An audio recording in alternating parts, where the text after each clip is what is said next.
ఇప్పుడే జస్ట్ పంప స్టార్ట్ అవుతున్నాం.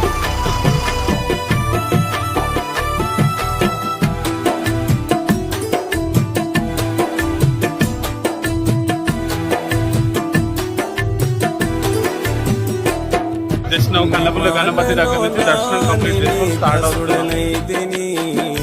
పదయాత్రలో నాని నీ రూపము చూస్తిని, హిమాలలో నాని నీ దాసుడనైతిని, పదయాత్రలో నాని నీ రూపము చూస్తిని. ఎంత చక్క